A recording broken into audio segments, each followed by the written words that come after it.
بله. بهتون تبریک میگم آقا، بالاخره پیتزای شما رسید در خونه. قربان دستت، من عاشق پیتزا. نوشابم کوپ است. کدوم نوشابه؟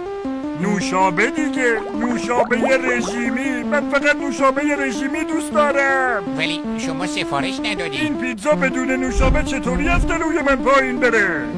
آخه ولی اینطوری به مشتریاتون احترام میذارید؟ من اصلا این پیتزا رو نمیخوام. برو بینیم بابا.